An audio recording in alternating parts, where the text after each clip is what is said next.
Your group has been doing a lot of research regarding violence against women and children. And I mean, the statistics are shocking. We're looking at the front page of the Star newspaper this morning. And I mean, I just read these stats earlier as an example. I mean, 4 women are killed by their partners in South Africa every day. I mean, when I read this on the front page of the Star earlier, I really had chills going through my body.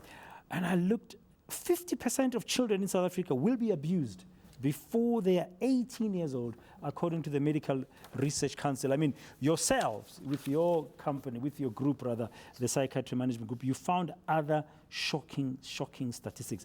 Every year we come to this time of 16 Days of Activism, I always ask myself, and I will ask you as a professional, as a medical group, what is it that we're not doing right? What is not going through? Why we find ourselves caught up in this cycle of violence in our country?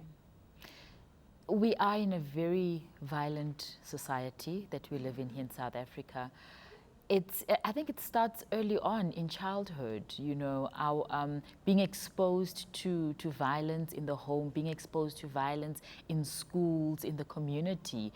And as a society, domestic violence is seen as it's a family secret. You don't tell people what goes on behind closed doors. Surely you'll tell them the good things, but if your husband beats you up, you don't talk about those things. But you know, and that's where we are caught up in. Our women are not vocal.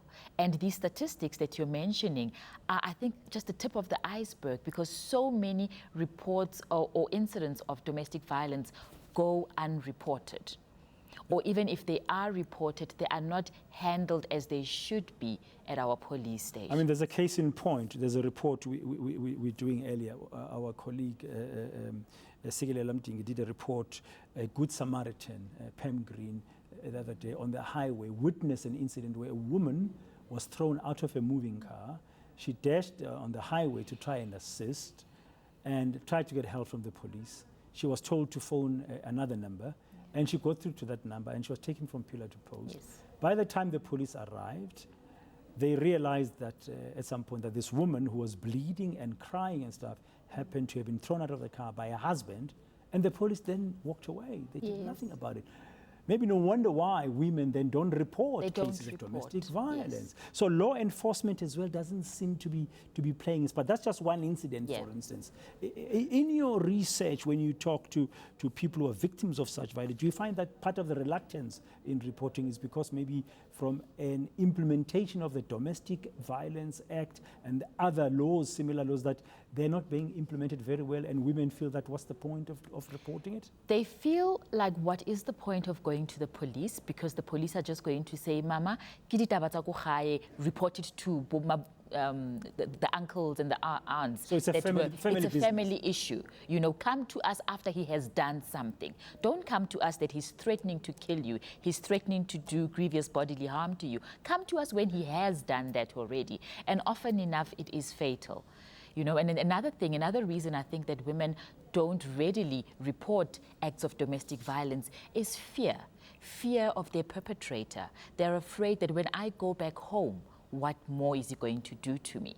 Can I even go back to my parental home? Because a lot of parents will say, how dare you come back? You know, what is the society going to think of us? What are my church people going to think? Bomeba society were there at your wedding. What are they going to think if you return home? What kind of interventions we can do? Because if a woman then is in such a vulnerable position, I can imagine the children that she has in that home will even be in a worse off position. What kind of interventions in your studies, in your research, you think could be useful for us as South Africans to assist to break this cycle of violence against women and children? Talking. We have to be more vocal about abuse.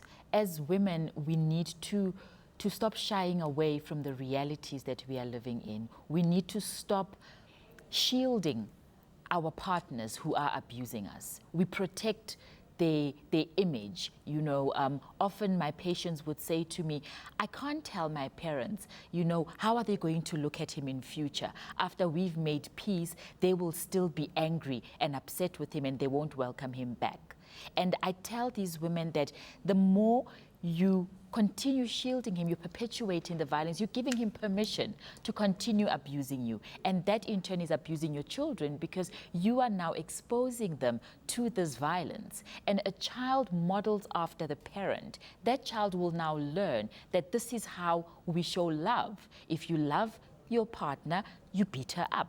And if your partner loves you, he must beat you up. And so the cycle continues. What is the role of the men in this? I mean, we are the perpetrators of the violence. I mean, surely it's not just up to the victim to write things, to speak out and stuff.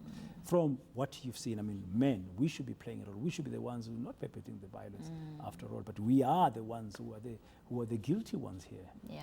I think society fails the men in our communities. And it starts as early as when that man is a boy. Society teaches the boy, it's all valid, you know, if somebody says something to you, you go and you fight. Don't come reporting that somebody is bullying you. What are you doing about it? We need to teach our boys, we need to teach our men to be more vocal and more verbally expressive.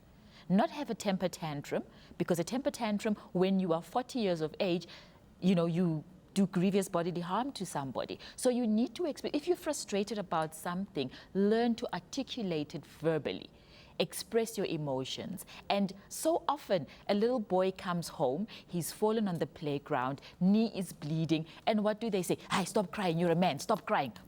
Men don't cry. Yes, but a little girl who comes in with the same incident, oh, my baby, it's okay, must I kiss that knee better? So little girls are taught to be more expressive of their emotions when they are hurt, but boys are discouraged from doing that.